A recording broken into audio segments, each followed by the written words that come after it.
Good morning, New York. Good afternoon, Israel. So, most of you guys don't know this, may not know this. Notwithstanding his legal issues,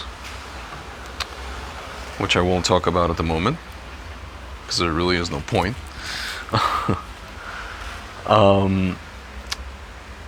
Bill Cosby, for years, was trying to talk about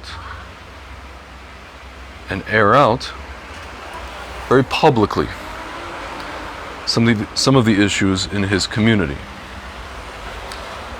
And some people agreed with him, many people were upset at him. The people who were upset at him came at him and said, listen, we don't want you to air out our dirty laundry in front of the world, especially in front of white people.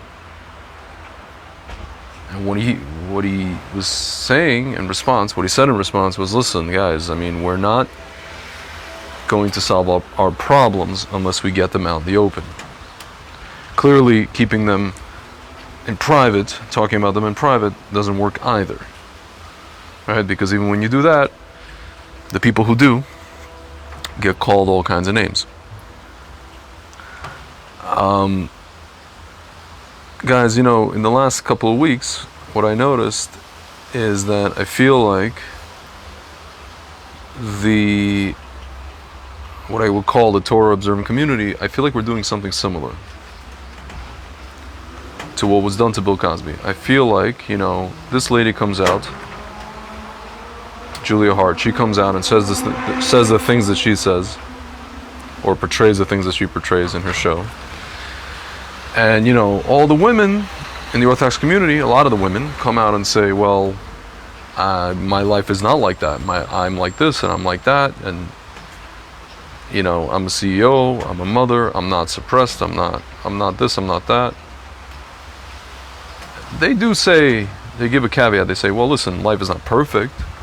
There are issues, but the way that she's portraying it, it's not true. And I just want to say to that, well, listen, you may not be experiencing what she's experiencing. And I will tell you guys, as a person who came to all this from the outside, who chose to be in the Torah, so to speak, on some level, observant community, I will just say that those things are very real. The things that this woman experienced. The things that she's portraying about other people aren't real, but the things that she experienced, having read about her somewhat, and having spoken to some people who maybe know her family, and know some of the people in her family, some of the things she experienced are real. And even if she's embellishing her story, there are stories like that in the Orthodox community. Guys, what I'm saying is, you know, and again, I say this as a Baal Tshuva, as a person who came to this, or Hoser b'Tshuva, because a Baal Tshuva implies that I'm a master of Tshuva, which I'm not. I don't even know why that terminology is used. But I say this as a person who I guess returned, or came to it, and the community. You know, I was sold a certain bill of goods. I was sold a certain image, right? I mean, that wasn't the only reason that I came to this. That was like maybe 5% of it, which I won't get into now because that's like a whole 4-hour video, right? Literally, it's 5% of it. But that was kind of the kicker, right? And I'm just going to tell you guys, like, I work in the kosher wine industry, which is both, you know, it's a multinational, so to speak, endeavor. It involves people dealing with people in Israel and dealing with people in the United States, primarily people in the Orthodox Jewish community. And without telling you guys too much, because again, I don't want to speak Lashon Hara, and also I want to actually be in this business. Let's put it this way, guys. This book called the Shulchan Aruch talks about the first line of the book, which is basically compendium of Jewish law. It talks about, the first line talks about, when you get up to Shemayim, when you get up to the heavenly court, you're from Hashem, the first question that you're asked was, how did you deal with your fellow in business? And that's all I'm going to say on this topic. I won't go further. Again, I don't want to get into Lashon Hara. The point is, guys, there are things not to be swept under the rug. Yes, it's not as it's portrayed on Netflix, but there are things not to be swept under the rug. There are experiences that are had by people, let's say, such as myself, who come to the Orthodox community with regards to being treated like, basically, especially when it comes to things like, dating, shidduchim, basically like second-class citizens. And you guys say, no. You can deny it all you want. Guys, I'm not the only one sitting here and saying these things. And I'm not crazy, because I'm experiencing it. Other people are experiencing it. It's talked about, it's written about. People talk about it kind of in small circles. Now a little bit in the open. And the people who speak about it in the open are branded as like victims. Again, guys, this is not about being a victim. I come from a perspective of more the Kabbalistic side of, we're here to do tikkunim. We're here to fix things. The only way to fix things are to acknowledge that there's issues, that the problem exists. You can't fix something if you don't acknowledge that there's a problem. If you just say, well, everything's hunky-dory, yeah, it's not perfect, but everything's hunky-dory. Wonderful, fantastic. This woman is portraying da-da-da-da-da. Listen, she may be portraying whatever she's portraying. She may be doing that. There goes my friend.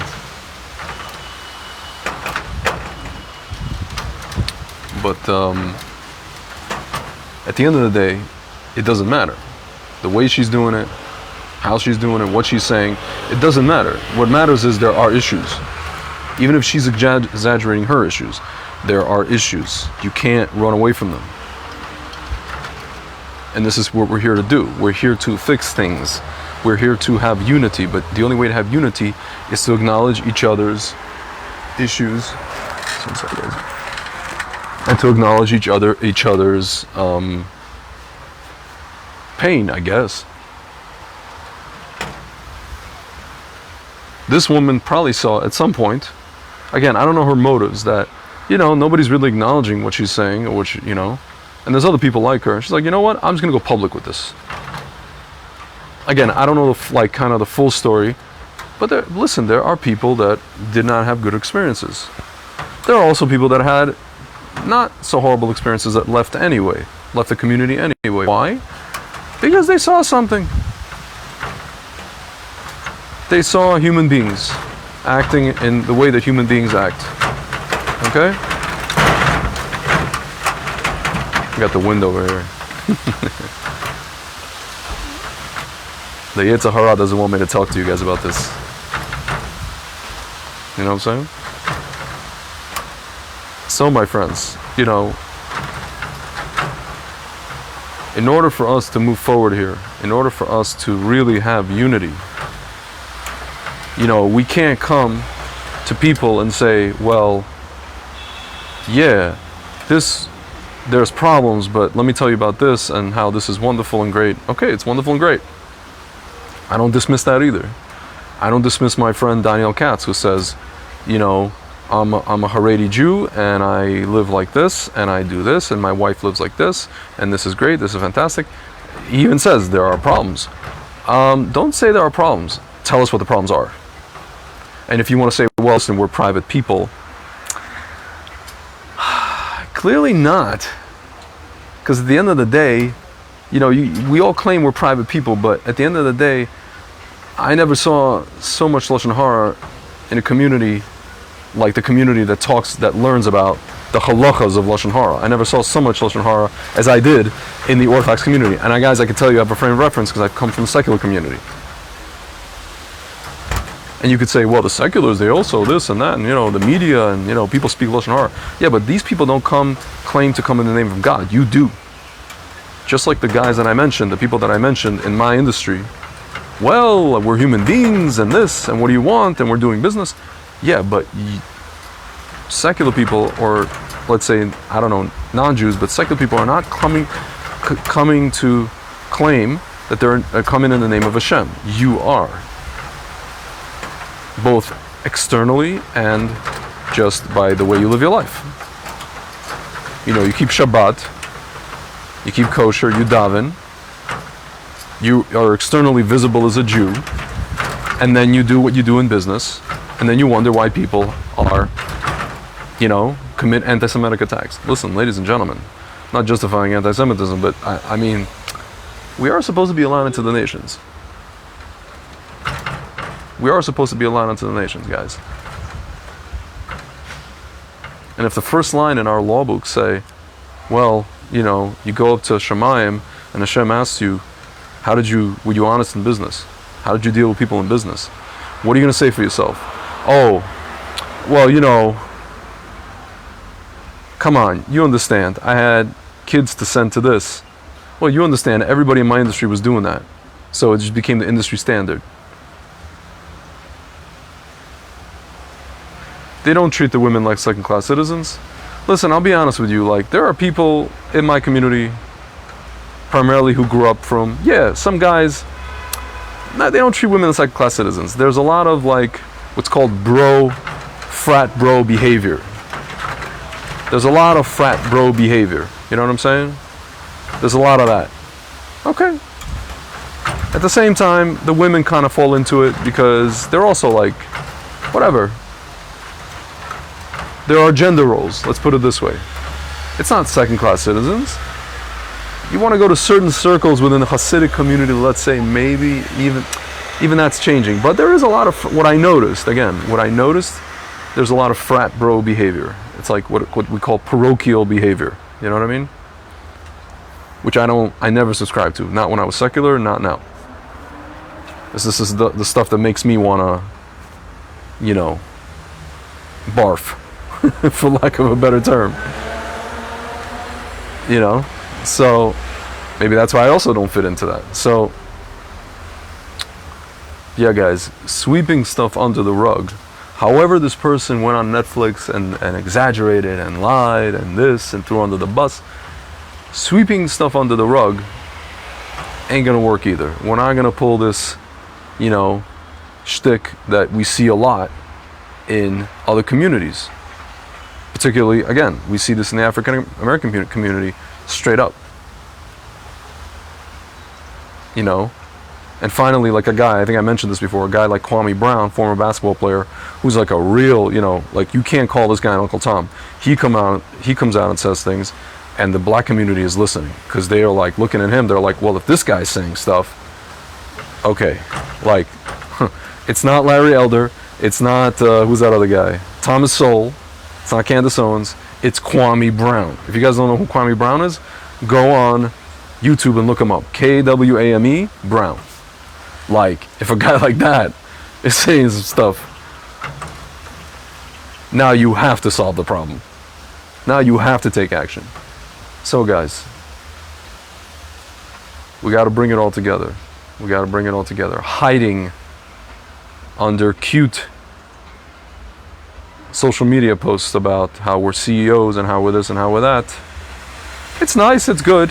Again, where the heck were you guys before Julia Hart came along? Why weren't you telling your story then?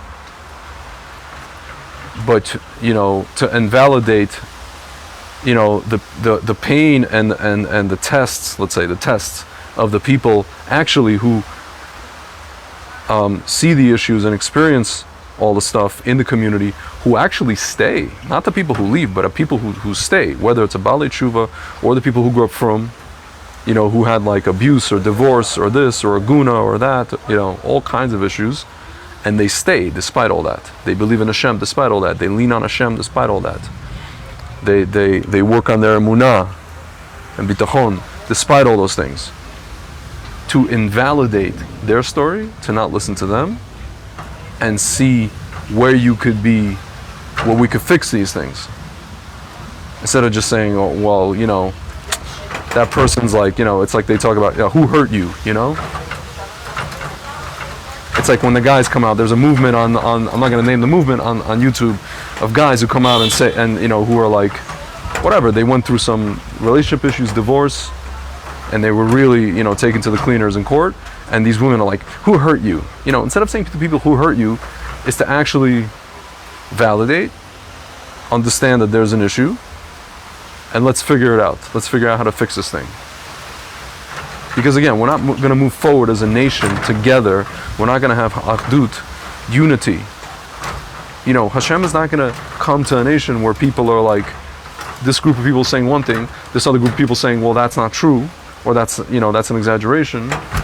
So now you have like two camps who are telling each other to go fly a kite, you know? That's not going to fly, because at the end of the day, guys, Hashem sees everything. He sees the good, the bad, and the ugly. He sees the nuance. He sees, you know, he sees what a person like Julia Hart goes through, or again, even if she's exaggerating, people that have actual stories like that, he sees it. He also sees the good, but again, don't hide. You know? Don't hide. If somebody like me, or other people like me, are coming to you and saying, well, listen, here's what's happening in the shidduch world. Here's what's happening in date. Here's what's happening, I don't know, just in interpersonal relations. And you're just like, well, I don't know. Maybe it's just, you know, your experience, and I don't know. Whatever. Whatever, this and that.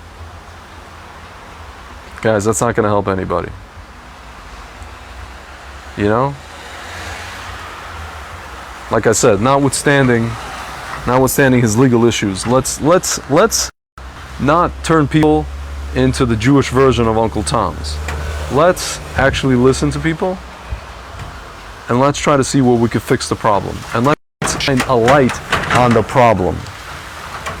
Because, and I'll tell you guys again, I've been in some of these communities, there's a lot of hiding. There's a lot of hiding, there's a lot of caring what people think, there's a lot of, you know, people want to conform, they don't want people to know about their family member and this and that and the other, because, you know, they have a reputation. There's a lot of reputation, upholding reputations, more so than even in the secular world. There's a lot of hiding, my friends. There's a lot of it. Invalidation, hiding, okay, defensiveness, whatever it is. Guys, let's talk. Let's really talk. Good and bad and ugly. Let's talk, because at the end of the day, guys, like I always say, you look in the Torah, our avos, you know, our forefathers and our foremothers, they didn't hide. They showed everything. We saw everything about them. We saw the good, the bad, and the ugly. You know, let's not canonize these people. Even Moshe Rabbeinu made a mistake. That's why he didn't go into the land of Israel, where I'm sitting today. He didn't go in. He got to see it from the outside. Why? Because he hit the rock. Because he was on a certain level. Hashem expected of him certain things. He spoke to the rock, then he hit it. Hashem's like, I didn't tell you hit the rock. I told you to speak to it. He's like, yeah, I spoke to it. He's like, yeah, you spoke to it, and you also hit the rock. No, sorry. So, there was no hiding. Everything was a revelation. Everything, you could see everything. So, my friends, if we want to emulate our sages and our forefathers, foremothers, let's stop hiding. It's a very, I don't want to say it's a Christian thing, but it's just a very, like, it's not a good look. It's kind of like what some people are doing in Congress, in our government, and certain, you know, apparatuses. They're hiding. They're sweeping things under the rug. They're saying everything is okay. They're harassing people. They're you know, at best they're invalidating people's concerns. Right? It's a pattern of behavior, right? All over the world. Hiding, sweeping, invalidating, avoiding, kicking down the road, kicking the can down the road. Yeah, with the finances, We're doing this with our finances. We're doing this with our, the markets. Instead of just facing the music, facing it, and solving it, my friends, you know what they say? The truth shall set you free. Right now, we're not free. We're prisoners of our own BS. Okay? Anyway, I hope I made at least some sense. Zat Hashem. We have a holiday called Tu B'Av, which is the most joyous holiday, along with Yom Kippur. That's, interestingly enough, counterintuitive, but, and when do you have the most joy? The most joy is when it's like on Purim, they talk about the joy the simcha comes with the removal of doubt, or the removal of that which was hidden, the uncovering of everything. My friends, I'm sorry, it's got to be done. We have to uncover, we have to shine a light, we have to talk, we have to solve, and that's it. And that's the only way we're gonna not only have unity and peace and simcha, we might even merit to see Mashiach because of that. That's basically the story, guys. All right, Shabbat Shalom. Talk to you soon.